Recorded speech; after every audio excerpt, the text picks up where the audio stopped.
बदली औरंगाबाद में जब से आई, हम पहले इधर उधर भटक रहे थे।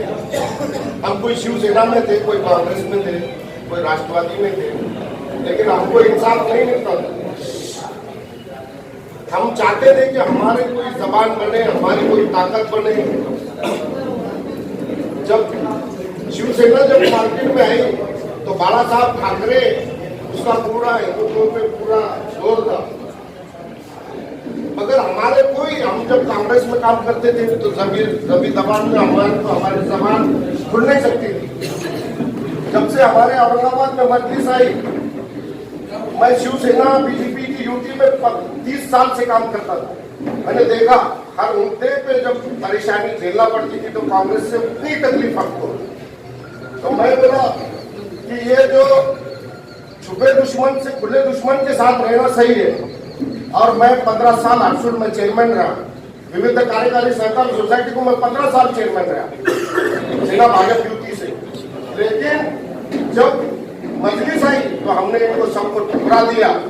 और ये जो है कांग्रेस और राष्ट्रवादी की जो मिली भगत जो है हमारे को जो तकलीफ देने में जो काम करती थी, इसकी वजह से हमने देखा कि असदुद्दीन भाई ओवैसी साहब ये हमारी जबान और हमारा जो ताकत से जो उन्होंने हमारे को जो ताकत दी, मुसलमानों को लीडरशिप की जो ताकत दी वो हमारे ओवैसी साहब ने दी। सिर्फ औरंगाबाद नहीं, पूरे हिंदुस्तान के अंदर जो मुसलमानों के मुंह में जबान जो लाए तो हमारे असद साहब ने लाए। और औरंगाबाद के अंदर जब इम्तियाज भाई हो गए, डॉक्टर साहब हो गए, ये हमारे मजबूती से किले बने। और जो लोग अंदर बाहर जाते थे इनके लिए मजबूती से ये लोगों ने काम किया। तो हमने देखा कि हमारे पीछे मजबूत किले हैं और हमने हिम्मत से, ताकत से पूरा एमआईएम का पुरजोर मदद की। और यहाँ से आगे भी इंशाल्लाह चालू रहेंगे, हम पीछे हटने वाले नहीं है इंशाल्लाह। महानगर पालिका में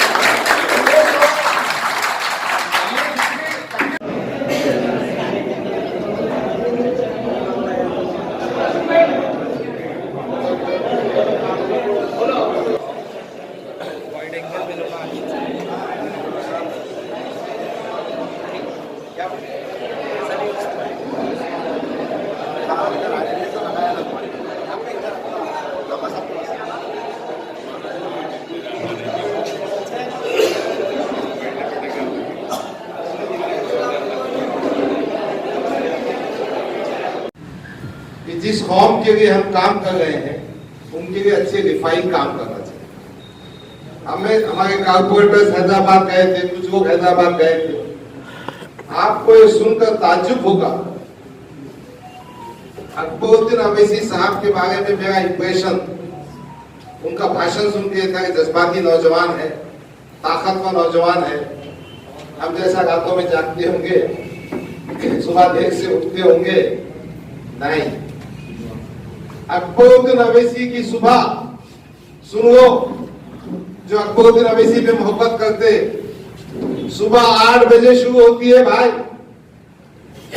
जितने 14 स्कूल है, स्कूलों की विजिट होती, फिर दारुसलाम आके बैठते, फिर अस्पतालों की विजिट होती, फिर शाम में कुछ धंधे कारोबार की बात होती, फिर होती। सुबह 8 बजे से रात के 12 बजे तक काम करते। किसके वास्ते? कौम के वास्ते। ये क़यादत है अपनी, ये चीजें सीखने की भी है। अब देखो ना, स्कूल चलाना, अस्पताल चलाना, कॉलेजेस चलाना, ये सब काम करना।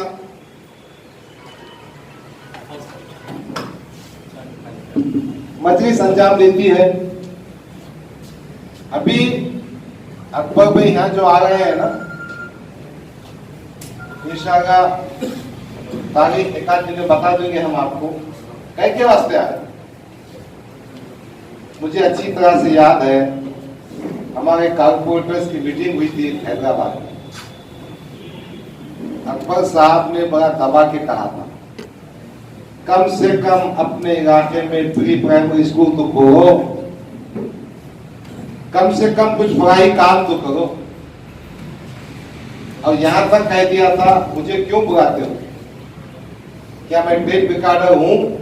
भाषण दो और तुम चुन के आ जाएंगे और उसके बाद तुम कौम के वास्ते कुछ काम नहीं करेंगे?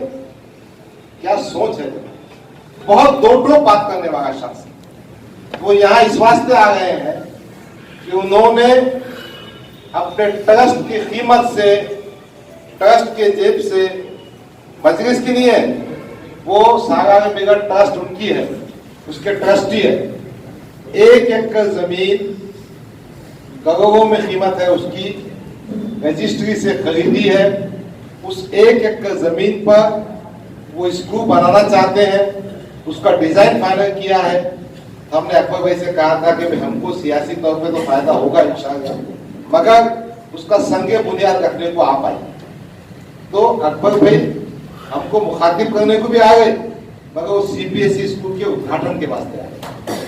और अकबर भाई के जितने भी सीबीएसई स्कूल है ना, वहां 1 पैसा भी फीस नहीं। मैं भी इंग्लिश मीडियम का स्कूल चलाता हूँ, कितनी फीस होती है मुझे अंदाजा है। हमारे बहुत से फैमिलीज की देने की ताकत नहीं होती। हमारे शाहनवाज भी चलाते हैं, वहाब साहब इंग्लिश मीडियम के स्कूल में काम करते हैं। अकबर भाई का कहना यह है कि ये सीबीएसई स्कूल बगैर किसी फीस के होगा, ड्रेस फुकट दिया जाएगा, किताबें फुकट दिया जाएगी, और ऐसे कई स्कूल कायम करना चाहते हैं। दोपहर के खाने का इंतजाम भी होता है। लास्ट टाइम मैं जब गया तो मुझसे कह रहे थे, डॉक्टर हमने अब दोपहर में अंडे का इंतजाम कर दिया।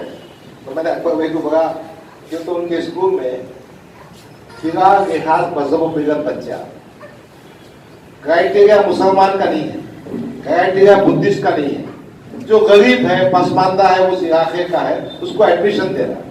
तो मुझसे कह रहे थे दोपहर में हमने अंडा भी शुरू कर दिया। मगर कहने की बात यह है, मजलिस की जो पिक्चर बनती ना, जज्बाती भाषण, कन्फ्रंटेशन की भाषा, इख्तिलाफ की भाषा, या कोई धर्म के खिलाफ होने की भाषा। एक बात है, जब नाइंसाफी हद से ज्यादा हो जाती है तो आदमी चीख कर कहता है, खुवत से कहता है, उसकी आवाज में धार पैदा होती है।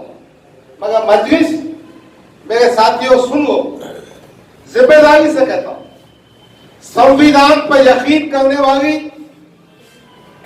भारत के संविधान पर मानने वाली, चलने वाली, किसी धर्म के खिलाफ नहीं, किसी धर्म के खिलाफ। जब वंदे मातरम का मसला उठा था, असद भाई ने कहा आपको एहतरामन खड़े होना होगा। किसी पंथ के, किसी धर्म स्थल के, किसी इबादत गाह के, किसी मजहब के खिलाफ हमको हमारे हुकूक लेना है, संविधान में है। बहरहाल इस मौके पर हमारे जहन में जो सवालात हैं हम बात करें।